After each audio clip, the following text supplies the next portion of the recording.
Well, good afternoon, and how are we on yet another magnificent day in Wales? For a lot of us, it's probably too hot. Always too hot, if anything. And we're probably coming off the back of a very sleepless night, just exploding from 10 degrees to 30 degrees in the space of a day. And really, that is a picture for us of what we are coming together to pray for online. As we're praying for Cantigymru, 100 churches to be planted across Wales over 10 years, and the desire that the church of God, that the kingdom of God would just explode in our nation, that it would go from this kind of like simmering as it has been for decades upon decades, and through God's kindness, through the power of his spirit, which we were celebrating Pentecost last weekend, through the witness of his people, that there would be revival, that there would be renewal. Part of that would be churches being planted, churches reading out in new places where there is little to no witness, and the gospel taking hold of lives and communities and Wales as a whole. So that's what we're doing. We're online. We're going to be praying for that like explosion, that turning it up to 11 of God's kingdom come here in Wales as it is in heaven.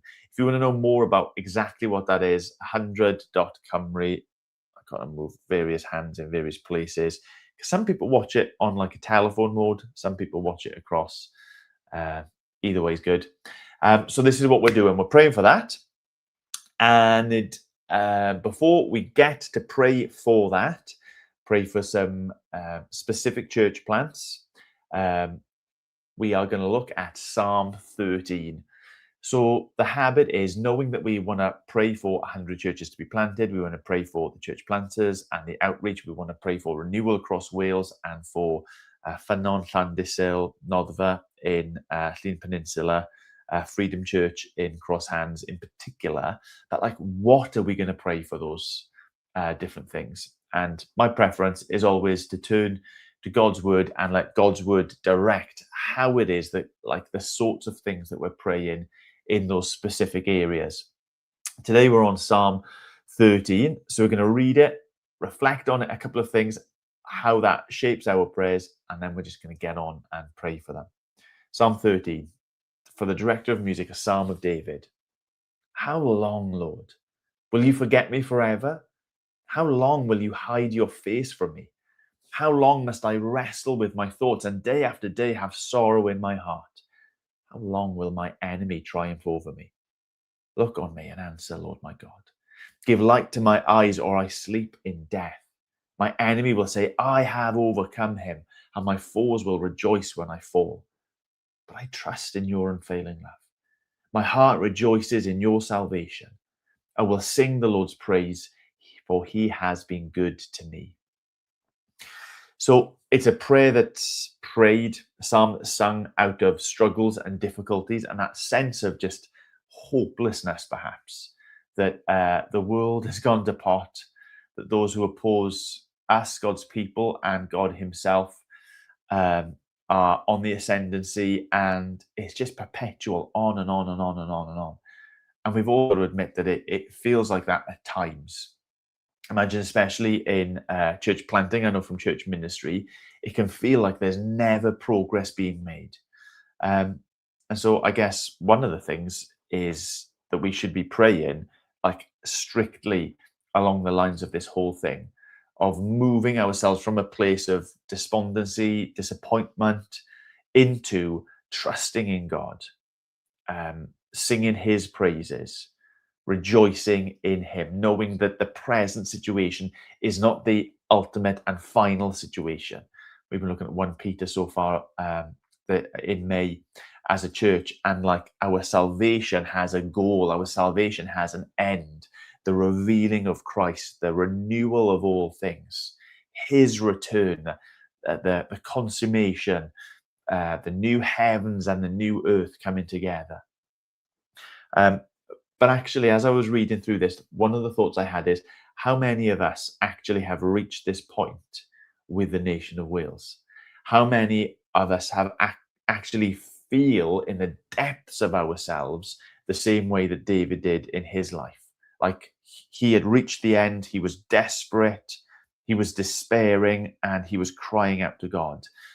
And I rather fancy that most of the church in Wales, maybe some of the guys who are planting, have got to that point of just contentment. This is the way it is, and I'm happy with that. I've got jobs to do, I've got people to minister to, and I'm just going to crack on happily. I still remember the first day for Wales a couple of years ago, and the fellow who came over from America, and he was teaching about travailing prayer, travailing prayer, travailing, of how prayer in the scriptures is something which is like out of heartbreak. It is something that comes up out of deep longings in our souls. And you get that sense with Psalm 13. And I do wonder whether that is true for us as a church in Wales at the moment, whether really we have wrestled, whether we do day after day have sorrow in our hearts.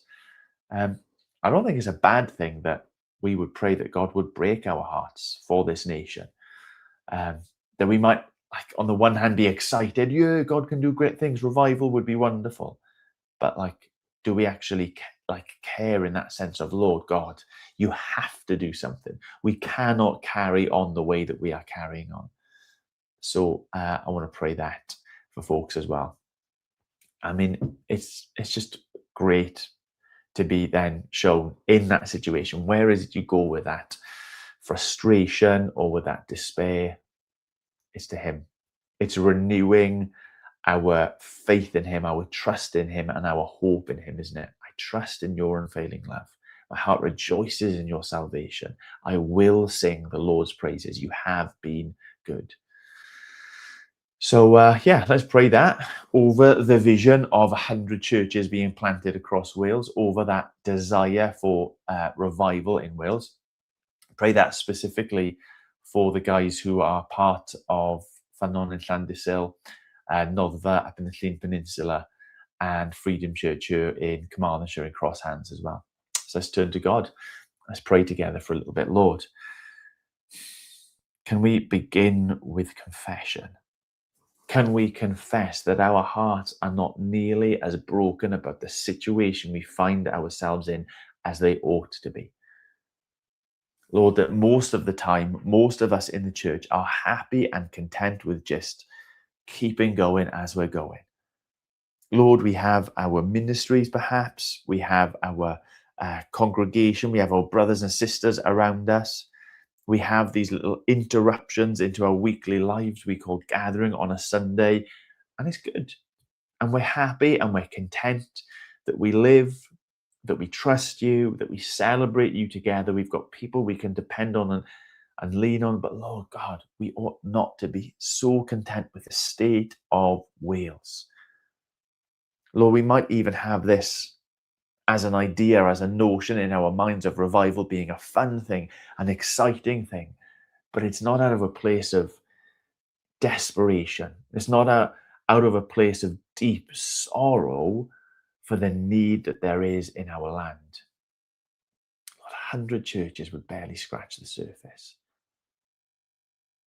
Are we as desperate for your glory in this place? Are we as desperate for salvations and new birth in this place as you are? Lord God, can we begin by confessing that we are not? And I pray for specifically for those who are part of these church plants in Llandysul, in the Llyn Peninsula, in Cross Hands, Lord God, that you would be breaking their hearts as you are breaking the hearts of your whole people, the church across Wales. That a good start would not be enough, that kind of getting some roots down and feeling established wouldn't be enough. But we would desperately desire to see new life, new birth.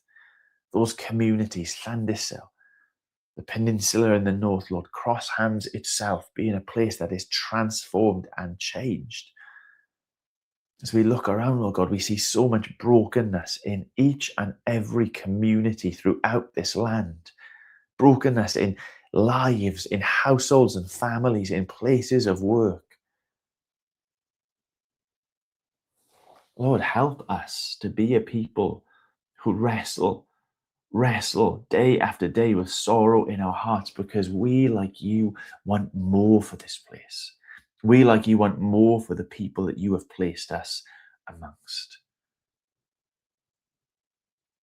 But Lord, what confidence we can take when we bring those sorrows, when we bring those frustrations to you, because you are the God who cares so much more.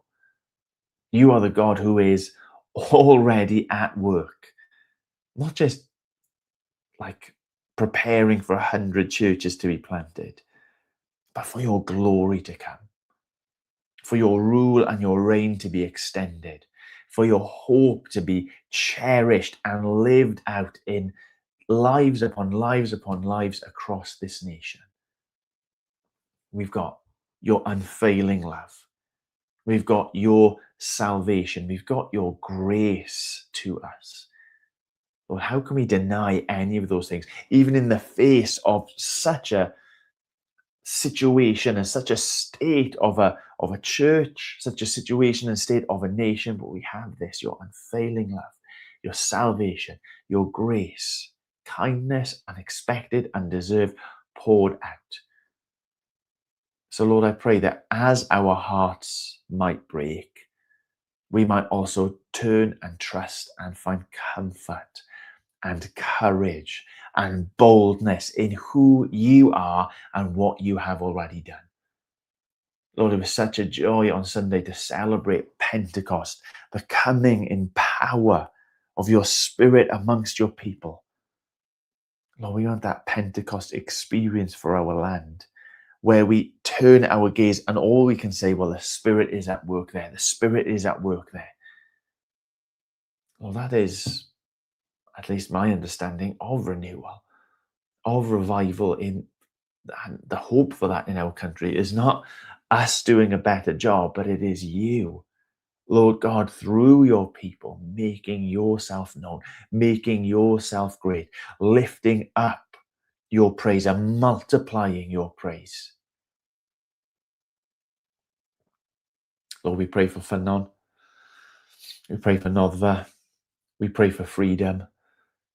And we ask, Lord God, that they would know the blessing even this week through conversations that they would have, through proclamation that they might make. They would have the joy of knowing new birth and new life amongst them. Lord, I pray it for the church here in Amphib, for my church, for the other churches, that we would see the effect of your Spirit applying the work of Christ and encouraging the heart of the Father, Lord, by your kingdom growing in this place, your will being done, that your rule and your reign being extended through men, women, and boys and girls coming and seeing and savoring. Lord, they've tasted perhaps for the first time and recognizing how good, how precious, how powerful you are. Lord God, that you would give people in these places, Llandyssil, the Llyn Peninsula, Carmarthenshire, Crosshands and Ammanford, Lord God, you would give them an appetite for you. Lord, you are good. You are sweet. You are satisfying. Your gospel is so filling, Lord God. So let us be a people who are clinging to your unfailing love, who, though our hearts may be filled with sorrows, ultimately rejoice in your salvation. And though we might hear the voice of those around us saying that you have been overcome, that the church has been overcome, that hope is lost, that we would actually hear your praises multiplying in this nation. Testimony after testimony after testimony of people who will say, you have been good to us. So Lord, we ask in your strength, for your glory, that you would save many, that you would build your church, that you would multiply congregations across this land. Lord, come, work amongst us, work through us, work beyond us. In Jesus' precious name. Amen. Amen. Okay. Well, it's only quick, but we're committed to it. We do it every single week. Kids on holidays, no matter what, we're here and we're doing it. You don't just pray by jumping on with me. You can pray yourself. One of the things that they're doing over on Cantigumri is trying to encourage 100 hours of prayer a day for the 100 churches to be planted. And that's basically people going on the website, signing up, committing to doing at least 15 minutes of prayer a day.